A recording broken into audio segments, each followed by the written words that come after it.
नमस्ते भाइयों, कैसे हैं आप सब। एक बार फिर से आपका स्वागत है। उम्मीद करता हूं कि आप सब अच्छे होंगे। तो आज की इस वीडियो में हम देखने वाले हैं मैथ्स के 10 क्वेश्चन, मतलब गणित के 10 क्वेश्चन हम देखेंगे और इस तरीके से देखेंगे, इस ट्रिक से देखेंगे कि आपको है ना इस वीडियो के अंत तक मजा आने वाला है। तो सबसे पहले तो क्या है, पहले प्रश्न पे आते हैं। अब ये जो क्वेश्चन है ये पशु परीक्षण 2024 में भी आया हुआ है। तो यहाँ पे है 13 के प्रथम 11 गुणजों का औसत है। तो यहाँ पे गुणजों मतलब क्या, मल्टीपल्स है ना। औसत मतलब क्या, एवरेज।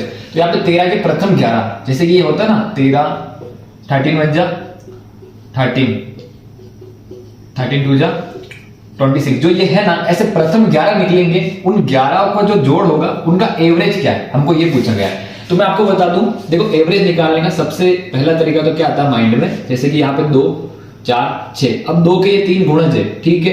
कितने हैं, प्रथम 3। अब इनका एवरेज निकालना हो तो कैसे निकालेंगे, इनको प्लस कर लेंगे। क्या कर लेंगे, प्लस कर लेंगे। 4 6 10, 10 और 2 12, और इस 12 को इस 3 से क्या है, भाग दे देंगे। तो ये हो गया इनका एवरेज, तीनों का 4 एवरेज हो गया। पर अब यहाँ पे क्या है, 13 के प्रथम 11, अब 11 हम निकालने बैठेंगे, उनको हम जोड़ने बैठेंगे तो हमारा कितना समय बर्बाद हो जाएगा। तो इसलिए मैं आपको यहाँ पे ट्रिक बताता हूँ। आपको क्या करना है, जो प्रथम हो उसको लेना सबसे पहले। तो यहाँ पे 13 इंटू 1, ठीक है, ये ले लिया। इसको प्लस करोगे आप, जो लास्ट वाला होगा क्या होगा, 11 है यहाँ पे, लास्ट क्या है 11। तो यहाँ पे क्या हो गया 13 इंटू 11। अब इसको आप क्या करोगे, 2 से भाग दे दोगे। अब इसको जब आप सॉल्व करोगे तो आपका आंसर आ जाएगा। तो चलिए इसको करते हैं। 13 वन जा 13 और 13 11 जा कितना होता है, 13 लिखो, यहाँ पे 13 लिखो, 13 4 143 हमारा हो जाएगा, प्लस 143 डिवाइड बाय 2। तो 13 प्लस 143 आपका कितना हो जाएगा, 13 43 56, 156 हो जाएगा। 156 को 2 से भाग दे देंगे तो ये 14 बार में जाएगा, 1 बचेगा, 16 7 8, कितनी बार हो जाएगा यहाँ पे 78। 156 का भाग अगर आप 2 से दोगे तो यहाँ पे हमारा आंसर क्या आ जाएगा, 78, और ये हमारा ऑप्शन सी आंसर 78 हो गया। तो उम्मीद करता हूं कि आपको समझ में आया होगा। अभी हम चलते हैं ऐसे ही नेक्स्ट क्वेश्चन पे। सामने है, एक दुकानदार एक वस्तु का मूल्य अंकित करता है जो उसके क्रय मूल्य से 20% अधिक है। क्रय मतलब खरीदना, विक्रय मतलब बेचना, है ना। तो कोई दुकानदार है, उसने कोई वस्तु खरीदी है बेचने के लिए, तो उसपे जो मूल्य अंकित करता है ना, तो जितने में उसने खरीदी है उससे 20% अधिक पर वो उसका मूल्य अंकित करता है, कितने में वो वापस बेचेगा। वह उस वस्तु का 15% छूट पर बेच देता है। वह उस वस्तु को क्या है, 15% छूट मतलब डिस्काउंट, इसको बट्टा भी कहा जाता है, पर बेच देता है। मतलब उसने एक वस्तु को खरीदा, उसका 20% दाम बढ़ाया और फिर उस पर 15% डिस्काउंट देकर उसको बेच दिया। अब उसका लाभ अथवा हानि का प्रतिशत क्या है। तो देखो बहुत से लोग क्या करते हैं, 20% से माइनस 15% करके 5% लाभ पर आंसर टिक कर देंगे। पर देखो ये नहीं होगा। क्यों नहीं होगा, क्योंकि जो 15% छूट दी है ना, वो 20% बढ़ाने के बाद दी है, ठीक है। तो चलिए इसको सॉल्व करते हैं। तो यहाँ पे सबसे पहले मान लेते कोई वैल्यू दी नहीं हुई है, तो मान लेते 100। जो उसने क्रय मूल्य में जो वस्तु खरीदी ना दुकानदार में, कोई सामान बेचेगा दुकानदार, तो सबसे पहले उसको खरीदना पड़ेगा ना, तो वही करे। जो क्रय मूल्य है मान लेते 100 है, ठीक है ना। उसने 100 रुपए में कोई वस्तु खरीदी है, उसका 20% उसने अंकित कर दिया, उसमें 20% क्या है, बढ़ा दिया। तो 100 का 20% बढ़ाएंगे तो कितना हो जाएगा, 120। अब उसने अंकित मूल्य कितना कर लिया, यहाँ पे मान लेते हैं अंकित मूल्य 120 कर दिया, कि 120 में जो है वो बेचेगा उसको, ठीक है।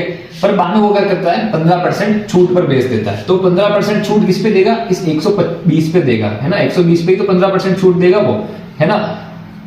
तो इस पर अब उसने 15% छूट दे दी। तो यहाँ पर उसने लास्ट में कितने में बेची, हम देख लेते हैं। 120 का 15% कितना होता है, यहाँ पर हम निकाल लेंगे। तो देखो 10% तो हो जाएगा 12, और तो 10% ये हो गया, फिर 5% कितना हो जाएगा, 12 का आधा 6 हो जाएगा, ठीक है। तो ये आ गया हमारा 15%। आप ऐसे आधा आधा करके भी निकाल सकते हो, फटाफट आपको निकालना हो तो 12 प्लस 6 18, ठीक है। 15% कितना हो जाएगा, 120 का 18 हो जाएगा। तो 120 माइनस 18 कितना हो जाएगा, 102, ठीक है। तो 102 में उसने टोटल जो है उसको बेचा है, ठीक है। वापस से मैं आपको समझाता हूं, कंक्लूजन पे आते हैं। हमने मान लिया कि उसने 100 रुपए में कोई वस्तु खरीदी है, उस पे 20% उसने बढ़ा दिया। कितना बढ़ा दिया, 20% बढ़ाकर 120 कर दिया, ठीक है। अंकित मूल्य हमारा 120 हो गया। फिर उसने इस 120 पर क्या है, 15% का डिस्काउंट दे दिया। तो 15% कितना होता है 120 का, 12। देखो यहाँ पे कंफ्यूज होने की कोई जरूरत नहीं है। सबसे पहले तो क्या है, एक वस्तु दुकानदार ने 100 रुपए में खरीदी है, फिर क्या था 20% क्या था, बढ़ा दिया, तो कितना हो जाएगा 120 हो जाएगा। फिर 120 क्या हो गया, अंकित मूल्य हो गया, जो उसने छापा है कि इतने में वो बेचेगा। फिर इसने क्या किया, 15% डिस्काउंट दे दिया इस 120 पे। क्या किया, ना कि 100 पे नहीं, इस 120 पे क्या किया, 15% का डिस्काउंट दे दिया। 120 का 15% कितना होगा, 18 होगा। तो अब 120 की चीज को उसने 18% डिस्काउंट देकर, ये क्या है हमारा डिस्काउंट देकर बेच लिया। तो जो प्राइस है एक्चुअल कितने में बेचा, 102 में बेचा। तो फाइनल प्राइस क्या था बेचने का, 102 था, जबकि उसने खरीदा कितने में था, हमने मान लिया 100 में खरीदा था। तो यहाँ पे 100 102, तो 102 100 से कितने परसेंट जाता है, 2% जाता है। तो यहाँ पे क्या हो गया, उसको 2% का क्या हो गया, लाभ हो गया। ऑप्शन सी हमारा आंसर हो गया। तो उम्मीद करता हूं कि आपको समझ में आया होगा। अगर कुछ डाउट रह गया हो तो आप कमेंट बॉक्स में बता देना। और अब 0.36 और 1.08 का लघुत्तम समपवर्तक क्या है। तो यहाँ पे हमसे क्या पूछा है, इंग्लिश में इसको क्या कहते हैं, एलसीएम, लोवेस्ट कॉमन फैक्टर। तो आपको लघुत्तम के बारे में मैं बता दूं क्या होता है ये। जैसे कि यहाँ पे 10-15 है, अब 10-15 का क्या होगा ये, तो 2 से सबसे छोटी संख्या नहीं होती यहाँ पे, जिन दोनों नंबर में से जो कट जाए वो सबसे छोटी संख्या लेनी होती है। तो यहाँ पे 5-15 आ जाएगा। अब ये 2 से कटेगा नहीं, नेक्स्ट फिर से 3 से कटेगा, ये 5-15 और 5 फिर आ जाएगा 5।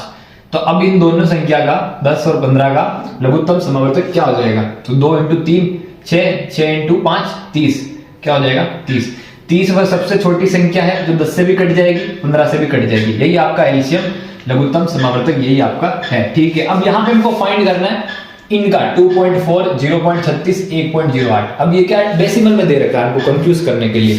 तो यहाँ पे आपको कंफ्यूज नहीं होना, क्या कर लोगे, 2.4 फिर क्या है 0.36 फिर क्या 1.08। अब इन सब का ये जो पॉइंट है, अगर ये हमको हटाना हो तो हम क्या करेंगे, यहाँ पे देखो पॉइंट के बाद एक संख्या है, यहाँ पे 2 संख्या है, यहाँ पे भी 2 संख्या है। तो मोस्टली 2 संख्या है, तो इसका मतलब क्या, इन सबको अगर 100 से गुणा कर देते हैं हम तो इनका डेसिमल हट जाएगा।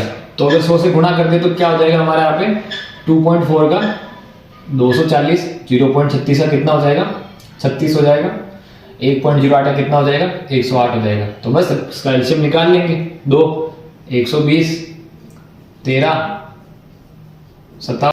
आपको ऐसे पूरा एलसीएम निकाल लेना है इन डिजिट्स का। फिर इन डिजिट्स का एलसीएम निकालने के बाद आपको क्या करना है, अब एलसीएम ऐसे फाइंड करना पड़ेगा। तो 2 × 2 2 2 4 4 2 8 8 2 16 16 3 48 48 3 48 × 3 कितना होगा 4 4 4 4 144 होगा।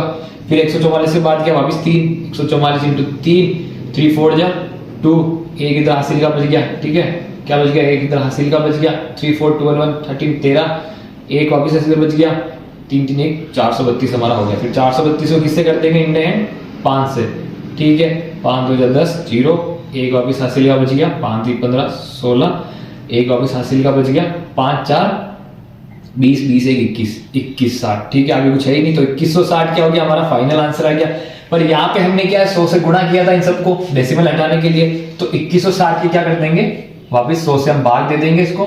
तो भाग देंगे तो क्या 0 से 0 कट जाएगा, और एक और 0 काटने के लिए यहाँ पे क्या है पॉइंट लग जाएगा। ठीक है, तो हमारा आंसर क्या हो जाएगा यहाँ पे 21.6 हमारा आंसर हो जाएगा, जो कि ऑप्शन पे हमारे ऑप्शन ए में दे रखा है। तो बस ये था सवाल। उम्मीद करता हूँ कि आपको समझ में आया होगा। अभी हम